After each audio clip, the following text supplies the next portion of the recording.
Bismillahirrahmanirrahim. Assalamualaikum warahmatullahi wabarakatuh.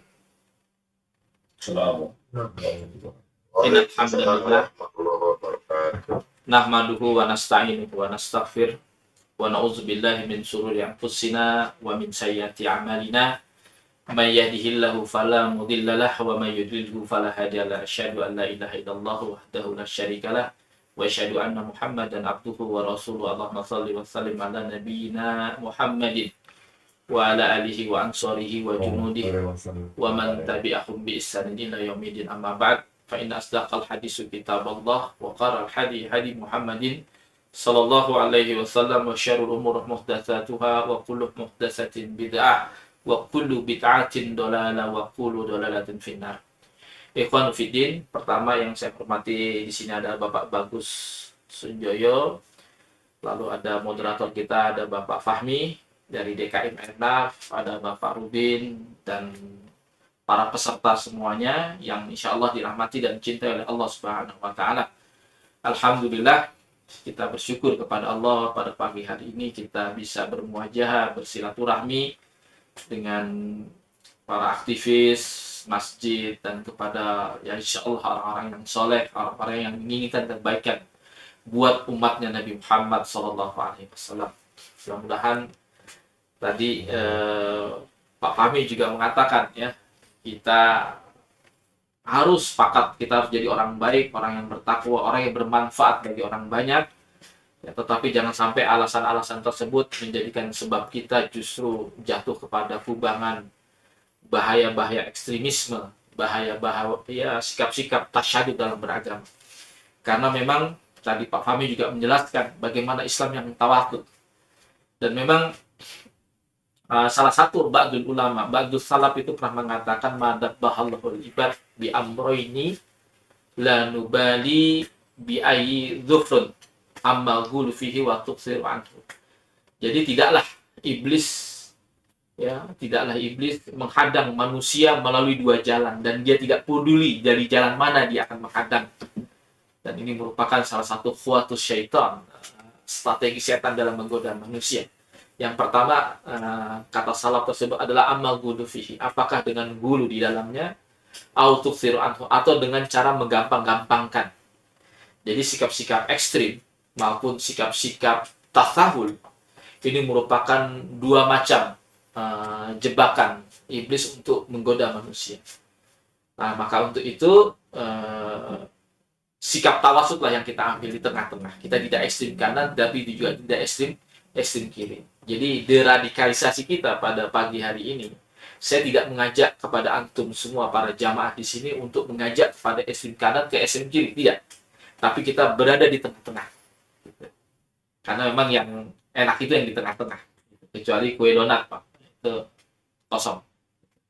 Jadi itu juga pesan Rasulullah Shallallahu Alaihi Wasallam yang mengatakan inna dina yusrun la yushaddad dina ahadun illa ghalabahu. Sesungguhnya agama Islam ini mudah. Dan Islam memudahkan dalam segala hal. Dan tidaklah Allah Subhanahu wa Ta'ala menjadikan agama ini sebuah kesulitan, tidak. Tapi agama ini memudahkan. La yushaddad dina ahadun illa ghalabahu, tidaklah sekali-kali di antara kalian yang menyusahkan dalam beragama illa ghalabahu, kecuali dia akan dikalahkan dengan sikap-sikapnya seperti itu. Dan ketahuilah bahwa rusaknya dan hancurnya umat-umat terdahulu dikarenakan sikap-sikap dulu mereka kepada agama. Dan Rasulullah mengatakan halakal mutanatiun. Celakalah orang-orang yang ekstrim. Celakalah orang-orang yang ekstrim. 3 kali Rasulullah sebutkan. Maka itu jangan kemudian kita berlaku ekstrim. Karena yang menghancurkan umat-umat terdahulu adalah sikap-sikap ekstrim mereka. Maka untuk itu pertemuan kita di pagi hari ini mudah-mudahan sedikit memberikan pencerahan kepada kita semua. Jadi ada yang menarik sebetulnya, hadirin wal hadirat jamaah yang dirahmati oleh Allah Subhanahu wa Ta'ala. Ada yang menarik, jadi dari 3.200 teroris yang ditangkap oleh Densus 88 selama ini, selama dua dekade sejak bom Natal, ya, bom Kedubes Filipina di tahun 2000 sampai kemudian tahun 2022 hari ini, ya, itu kebanyakan mereka kelompok-kelompok yang jargonnya, kampanyenya adalah mereka orang-orang yang ingin kembali kepada Quran dan As-Sunnah. Dan mereka adalah kelompok-kelompok yang kemudian banyak yang tidak bermadzhab dan kebanyakan anti kepada mazhab. Karena mereka menganggap bahwa mazhab-mazhab tersebut tidak dicontohkan oleh Rasulullah Shallallahu Alaihi Wasallam. Ya. Pertanyaannya adalah, Ustaz, memang kita nggak boleh kembali kepada Quran Sunnah? Kata siapa? Nggak boleh. Wajib hukumnya kita sebagai Muslim kembali kepada Al-Quran dan As-Sunnah. Karena memang Quran Sunnah ini adalah pedoman utama bagi umat Islam. Dan salah satu wasiat daripada Rasulullah Sallallahu Alaihi Wasallam adalah ma taraktu fikum amroini ma tamassaktum bihima lan tadilu abada kitaballahu wa sunnatur rasul. Tidaklah aku tinggalkan kepada kalian yang mana kalian tidak akan pernah sesat selama-lamanya selama kita berpegang kepada dua perkara tersebut, yaitu Al-Quran dan As-Sunnah, Pak. Wajib kita kembali kepada Quran dan As-Sunnah. Masalahnya adalah, problemnya adalah siapa yang bisa kembali kepada Quran As-Sunnah? Apakah kita yang tidak pernah mondok pesantren, tidak pernah belajar tentang usul fikih, qawaid fikih, tentang ulumul Quran, ulumul hadis, diriwayat dan riwayat, lalu kemudian kita berfatwa, lalu kemudian kita terjebak kepada satu pilihan kelompok, padahal ada variabel-variabel yang lain, pilihan-pilihan yang lain, yang kemudian ulama berbeda pendapat dalam masalah-masalah tersebut. Lalu kita ingin memenangkan pendapat kita, lalu kita menaikkan bendera kebencian kepada orang-orang di luar daripada kelompok kita. Tidak bisa seperti itu. Makanya memilih guru, memilih sekolah bagi anak-anak kita, memilih guru di dalam membimbing daripada spiritualisme kita, ya, keagamaan kita, orientasi keagamaan ini menjadi hal yang sangat penting. Karena ini akan menentukan bagaimana ke depannya kita semua. Maka ada istilahnya, kata Ibnu Hajar Al-Haytami dan juga yang dikatakan oleh Sufyan bin Uyainah, seorang salaf, yang mengatakan al-haditsu mudillatun illa lil fuqaha. Hadis itu bisa menyesatkan kecuali bagi ahli fikih. Jangan coba-coba kita berfatwa, jangan coba-coba kita terjebak kepada satu pendapat lalu menaikkan bendera kebencian kepada orang-orang yang berbeda pendapat dengan kita, lalu kemudian kita menyesat-nyesatkan orang lain. Entar dulu. Seorang ulama tabi'in pernah juga mengatakan dengan redaksi yang sama, dia mengatakan laula maliku walaid lahalaktu. Kalau bukan karena Imam Malik dan Imam Abu Laits, sungguh aku telah celaka. Kenapa? Kuntu adunnu ja'a Nabi Muhammad sallallahu alaihi wasallam ya'malu bi. Karena aku mengira setiap apa yang datang dari Nabi Muhammad itu bisa diamalkan begitu saja. Jadi perlu beberapa perangkat keilmuan. Butuh yang namanya ilmu alat untuk bisa memahami Quran dan As-Sunnah. Dan kita tidak bisa kemudian tanpa bantuan guru kita kemudian bisa menyimpulkan begitu saja. Karena ada pepatah ya, dalam adab ta'lim wal muta'alim itu mengatakan man kana saykhuhu kitabahu faqata'uhu aktsaru min thawabihi. Barang siapa yang syekhnya atau gurunya atau ustadznya adalah kitabnya, maka kesalahan dia lebih banyak daripada kebenaran. Kenapa bisa demikian? Karena kita belajar talaki dengan ulama, ya, muladzamah dengan para ulama, itu sebenarnya sejatinya kita belajar tentang adab. Bagaimana ketika dia menghadapi sebuah masalah, ketika dia menghadapi sebuah pertanyaan-pertanyaan yang memang nggak ada di dalam Quran dan As-Sunnah, dan itu membutuhkan yang namanya istihadi, membutuhkan yang namanya perangkat-perangkat sehingga dia bisa memahami teks keagamaan apa yang diinginkan oleh teks-teks tersebut. Makanya kemudian kebiasaan yang sangat aneh sekali kalau kemudian dia tidak pernah belajar tentang usul fikih, qawaid fikih, ya, dia tidak pernah bermulazamah dengan para ulama, lalu dia mengotak-atik buku-buku tersebut, lalu dia menyimpulkan hukum tersebut, padahal dia butuh waktu yang panjang untuk bisa mengatakan ini boleh, ini tidak boleh, ya, butuh ilmu-ilmu alat untuk bisa memahami, ya, seperti bahasa Arab misalnya tentang nahwu dan sorof, ya, tentang ulumul hadis, tentang diriwayat dan riwayat. Di sana ada makna mutlak, makna muqayyad, ada nasakh mansuh, ada mana am, mana khos. Lalu kemudian dia menyimpulkan begitu saja, dan kemudian itu menyebabkan dia rawan terhadap kesalahan. Makanya para ulama-ulama itu ketika ditanya dalam masalah-masalah ijtihadiyah, karena memang dalam masalah-masalah yang nggak dijelaskan di dalam Al-Quran dan As-Sunnah, itu para ulama itu biasanya mentarjih mana pendapat yang paling terkuat di antara pendapat-pendapat tersebut. Aqwalu fihi, di dalamnya terdapat beberapa pendapat-pendapat. Pendapat A yang mengatakan itu adalah misalnya yang mengharamkan. Yang kedua adalah pendapat yang kemudian membolehkan. Lalu pendapat ketiga adalah pendapat yang memakruhkan misalnya. Kita ambil mana pendapat yang paling mendekati kebenaran. Ini namanya tarjih. Dan dia tidak pernah berdusta atas nama Allah mengatakan bahwa ini adalah pendapat Allah dan Rasulnya. Tidak. Dia selalu mengatakan adzunnu kadza, yang saya sangka, atau dorostu hadza, yang saya pelajari, arayu kadza, yang saya ikuti pendapatnya. Itu adalah ini misalnya. Nggak masalah dia punya pendapat yang agak tasyadud atau tak tahu. Yang penting dia tidak menaikkan bendera kebencian kepada orang-orang yang berbeda. Karena memang Allah Subhanahu wa Ta'ala tidak menjelaskan masalah-masalah seperti ini secara konkret. Dalam banyak perkara-perkara yang dibangun, banyak perkara-perkara ijtihadiyah. Karena semua masalah-masalah fikih itu adalah mabniun ala ghalabatul dzan. Banyak dibangun oleh mana pendapat yang paling kuat dugaannya. Dan dia tidak pernah berdusta atas nama Allah. Berbeda dengan orang-orang yang ekstrem, Pak. Itu sering terjebak kepada satu pendapat. Makanya kata Gus Baha dalam satu ceramahnya, kadang orang alim itu harus bingung dulu. Kenapa? Karena begitu banyak ilmu yang ada di kepala, dia bingung mana yang harus dijawab. Ini yang kemudian bagi masyarakat-masyarakat urban, masyarakat-masyarakat yang ingin soleh tapi salah cari guru, dia mengatakan, Ustadz itu ribet, jawabannya terlalu muter-muter. Yang tegas dong, dia suka yang tegas-tegas. Makanya jangan heran kalau kelompok kubu sana lebih banyak diikuti. Kenapa? Dia simpel. Dan dia sebetulnya juga koreksi buat kalangan-kalangan kelompok-kelompok yang sudah toleran, sudah clear dengan Indonesia. Itu perlu juga jawaban-jawaban yang instan tapi juga tuntas gitu jawabannya. Ini bicara tentang komunikasi sosial saja sebetulnya. Ya. Makanya kemudian ulama-ulama sampai ada yang mengatakan, misalnya Sufyan Ats-Tsauri pernah mengatakan innamal ilmu indana ar-rukhsah minasiqah. Sesungguhnya ilmu di sisi kami yang banyak memberikan rukhsah, dispensasi, atau memberikan kata-kata maaf, yang banyak memberikan keringanan, itu minasiqah, berasal dari ulama-ulama yang terpercaya.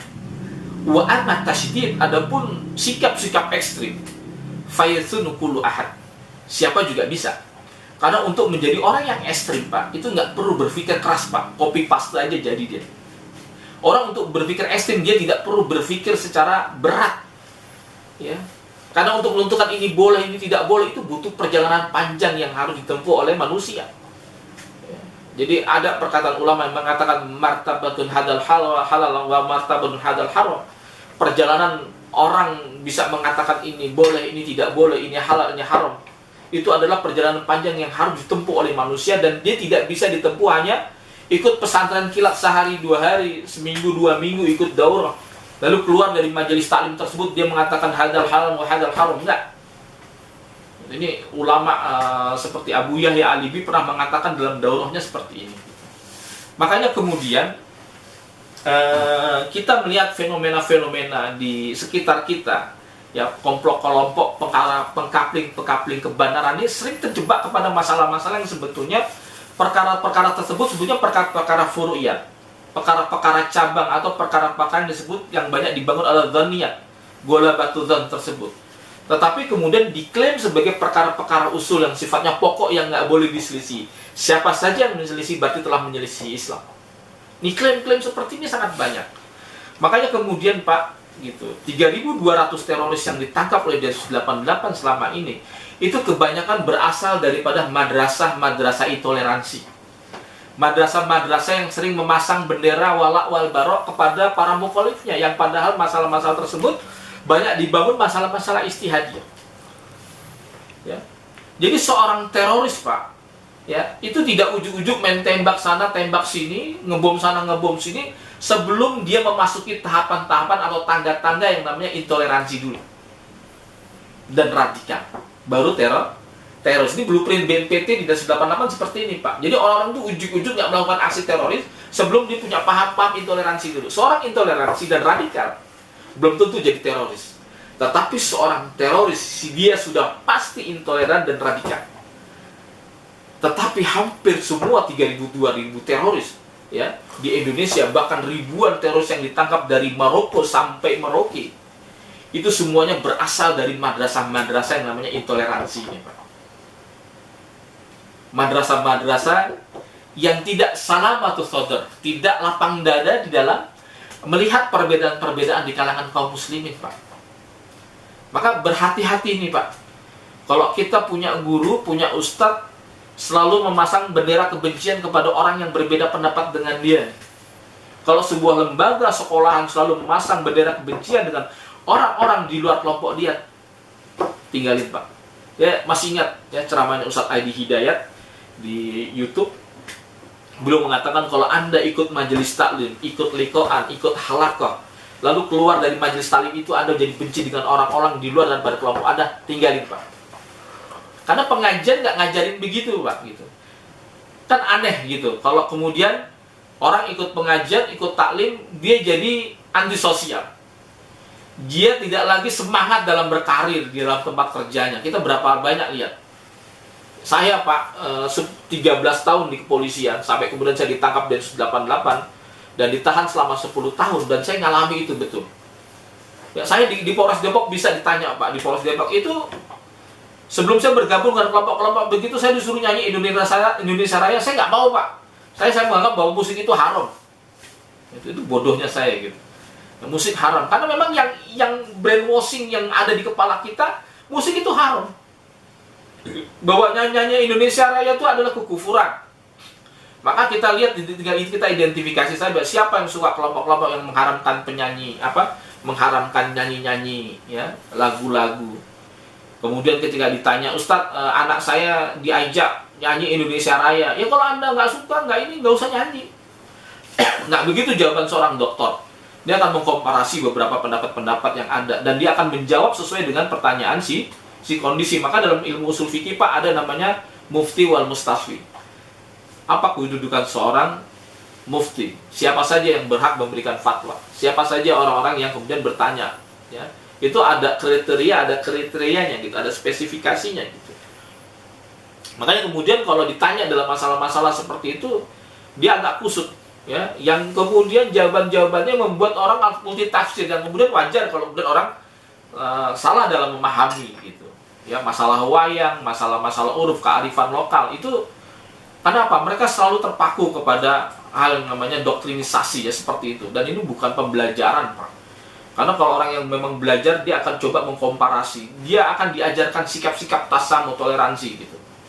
Nah, ini bedanya kemudian membedakan antara kelompok-kelompok ilmiah ya, kelompok-kelompok yang kemudian ilmiah ya, berbicara tentang realita, tentang keilmuan yang biasa dalam perdebatan dan sebagainya, dan tidak ngotot terhadap pendapatnya. Berbeda dengan orang-orang yang kemudian diselisih sedikit dia akan marah, dia akan menganggap, bahkan menuduhnya sebagai anti-Islam, menuduhnya sebagai orang-orang yang Islamofobia dan sebagainya. Ini kemudian yang membedakan. Nah, makanya untuk itu, dari itu semua kasus-kasus ini kita tidak bisa sepelekan, Pak, gitu. Hampir semua para pelaku-pelaku teroris adalah berasal dari madrasah-madrasah yang sering menaikkan bendera wala wal bara, bendera kebencian, ya, loyalitas dan kebencian kepada orang-orang di luar daripada kelompok itu. Makanya kemudian menjadi hal yang sangat penting memilih ya sekolah-sekolah bagi anak-anak kita, Pak. Ya, kita perlu memilih guru-guru atau ustadz-ustadz yang memang siapa yang layak untuk dijadikan sebagai pembimbing kita, menjadi mentor kita, ya, membimbing jalan untuk menuju kepada spiritualitas, ya, sehingga kita nggak lagi salah dalam mencari guru, Pak. Makanya kemudian jangan aneh kalau kemudian Rasulullah Shallallahu Alaihi Wasallam dalam banyak hadis-hadis yang sifatnya mutawatir, yang nggak bisa kita bantah sedikit pun, mereka ini siapa sih gitu. Kebanyakan yang memang ya gambarannya itu adalah good looking itu, Pak. Misalnya Rasulullah mengatakan ya'ti fi akhir zaman, akan datang ya di akhir zaman nanti. Jadi memang kelompok-kelompok ini akan senantiasa ada sampai akhir zaman, Pak.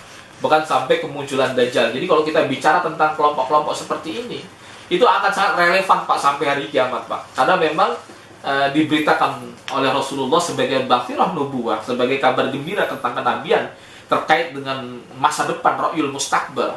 Itu adalah kaitan dengan fi akhir zaman.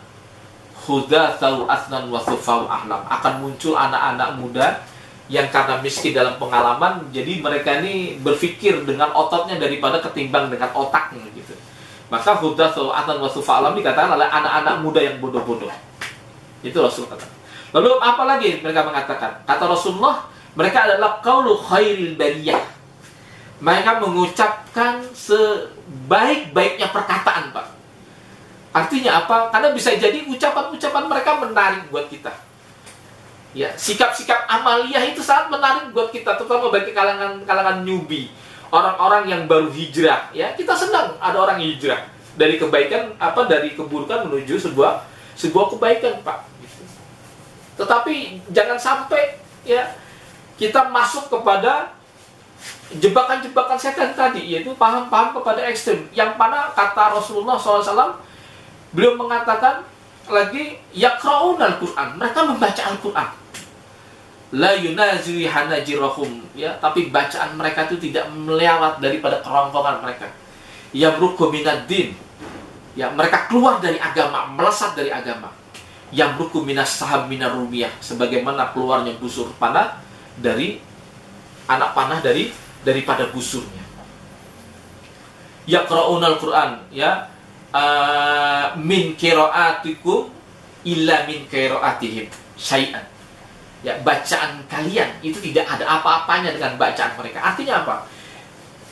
Sangat luar biasa. Ya, hafalan-hafalan mereka dan sebagainya. Bacaan-bacaan Quran. Ya, wa sholatihim illa min sholatihim. Ya, sholatukum illa min sholatihim. Ya, jadi sholat kalian juga nggak ada apa-apanya dengan sholat mereka. Puasa kalian juga tidak ada apa-apanya dengan puasa mereka. Jadi itu gambaran yang sangat jelas dari Rasulullah SAW. Yad'una ila kitabillah. Ya, mereka banyak mengajak, yang berkampanye kepada, ayo kita kembali pada Quran dan As-Sunnah.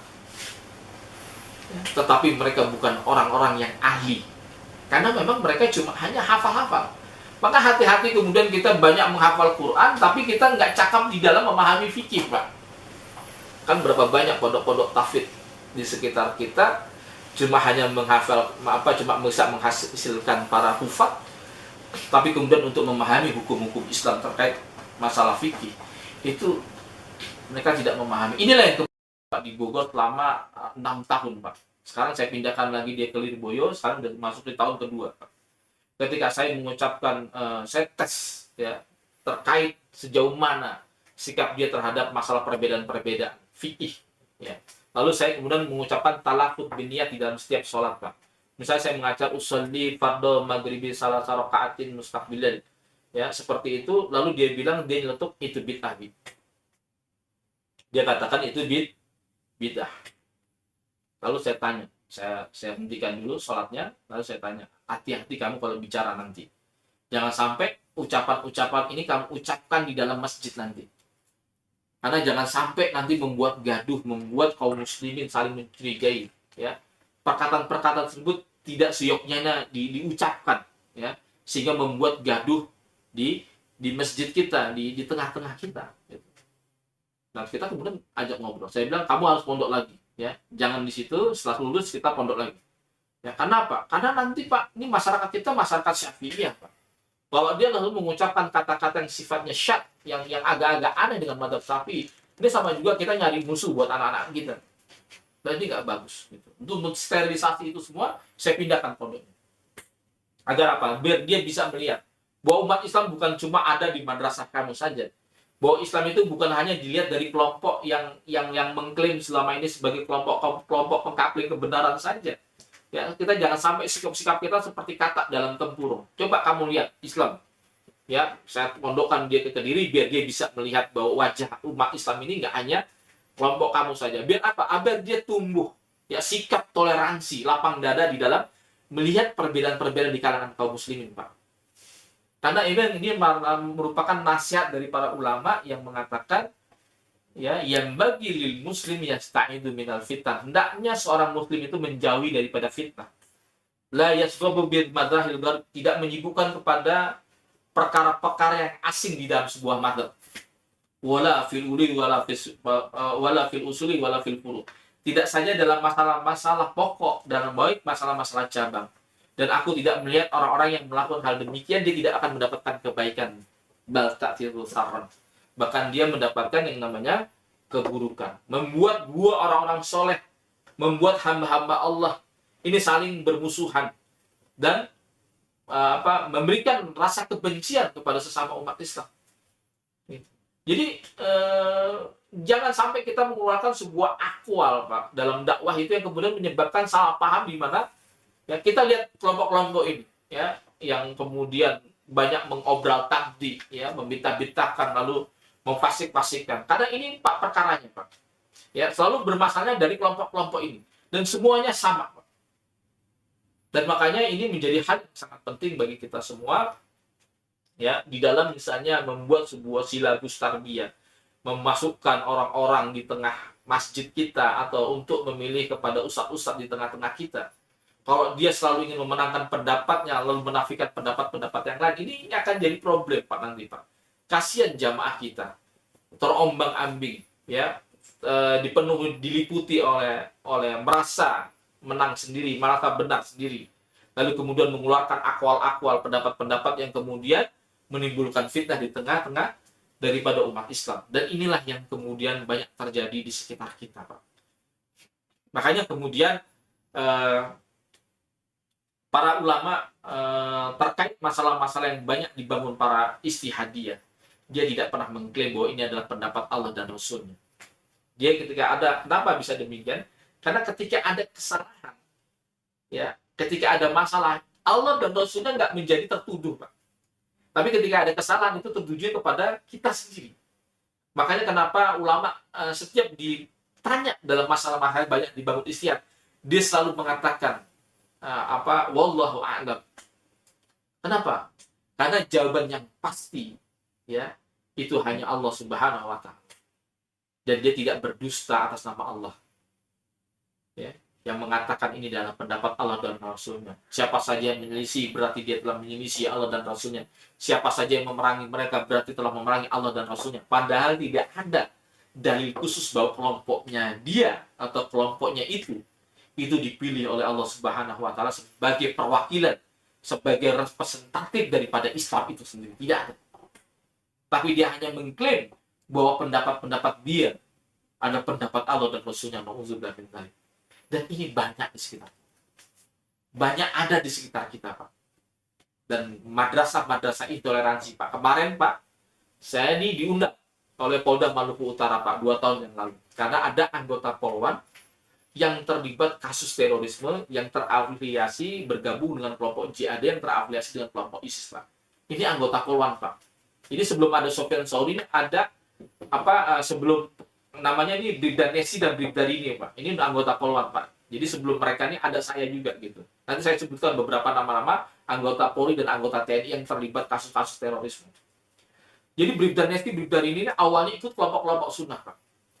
Lalu setelah mereka ditangkap oleh Densus 88 dibawa ke Jakarta, kami diundanglah oleh Karo SDM, Sumber Daya Manusia, Polda Maluku Utara. Lalu dikumpulkanlah kawan-kawan komunitas-komunitas yang awalnya dari kelompok-kelompok ini, ya, yang saya anggap kelompok-kelompok pengkapling kebenaran lah, ya.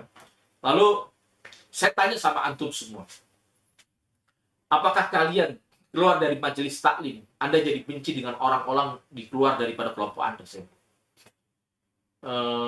Ustaz, dia protes sama saya. Kami ini menganggap bahwa Jokowi ini ulil amri, Ustaz. Bahwa pemerintah ini ya kita nggak boleh demonstrasi kepada mereka.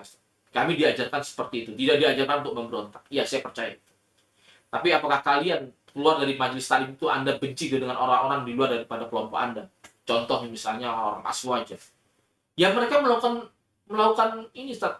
Mereka melakukan bid'ah, Ustaz. Ya, karena Maulid Nabi itu nggak ada dalilnya. Kunut itu nggak ada ini, Ustaz. Hadisnya lemah.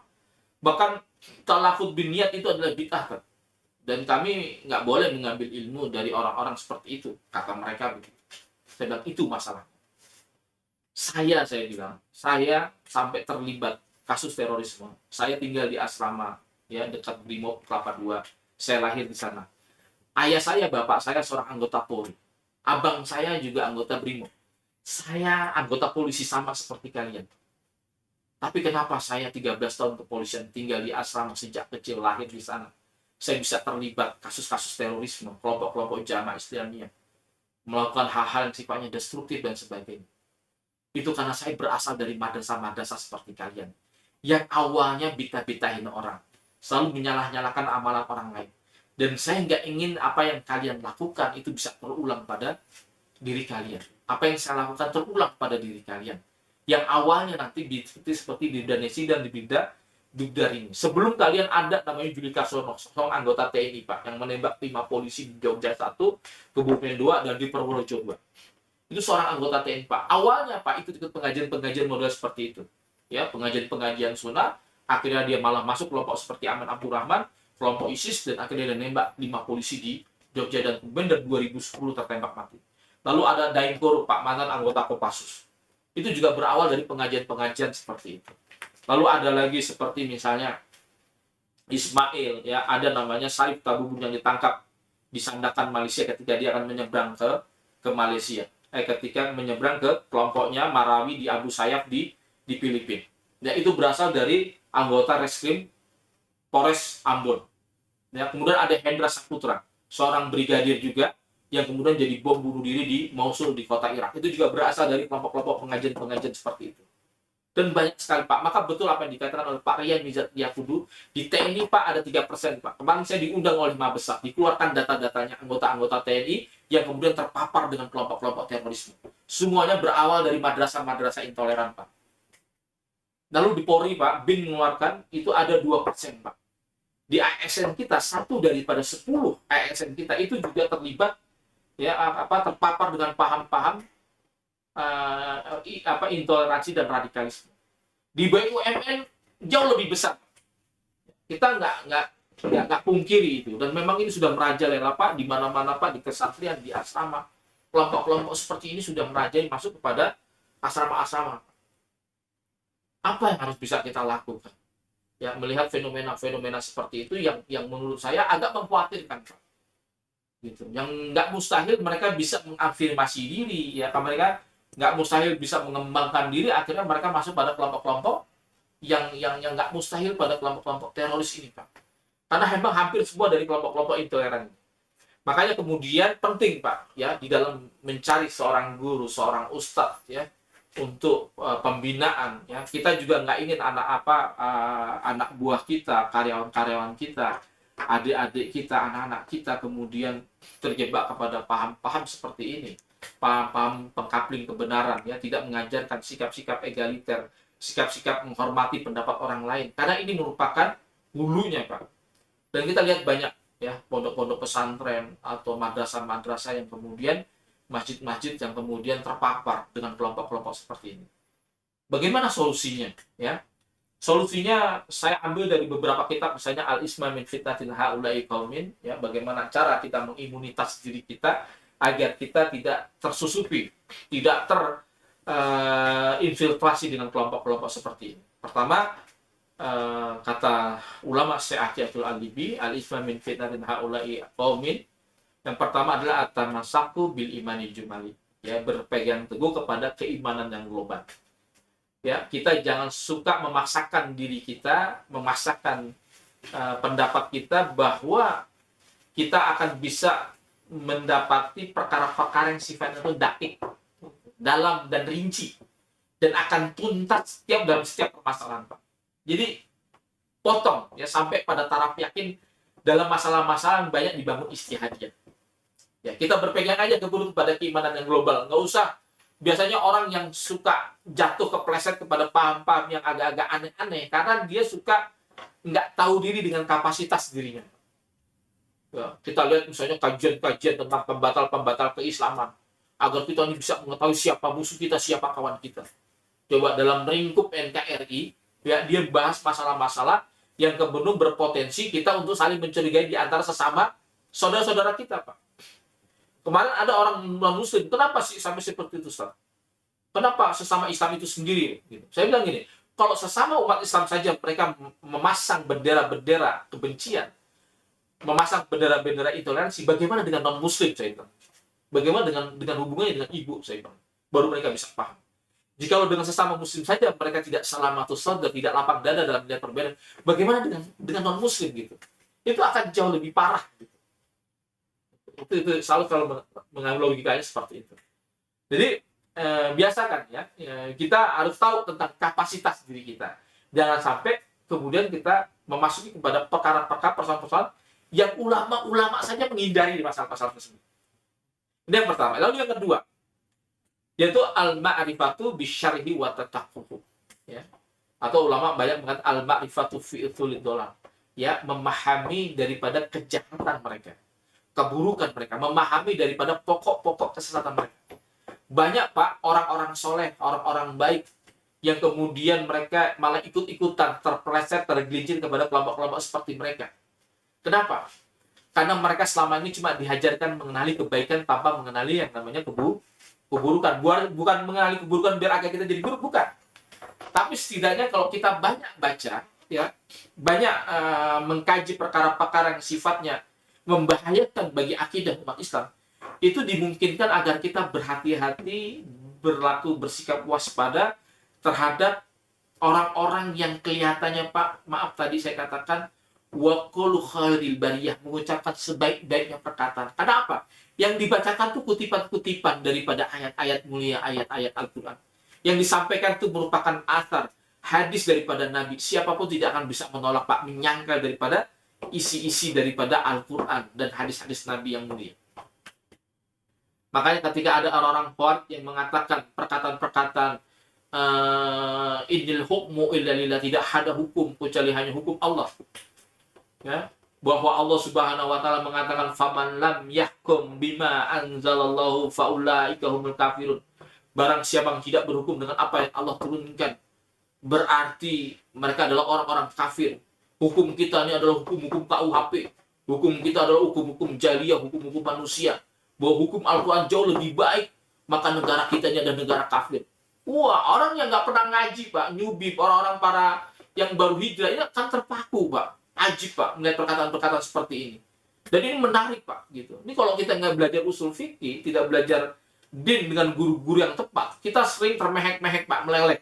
Kita akan jadi baperan, Pak. Wah, ini yang ini, berarti benar yang ini nih. Gitu kan? Dan akhirnya apa, Pak? Kita terjebak keseret, Pak.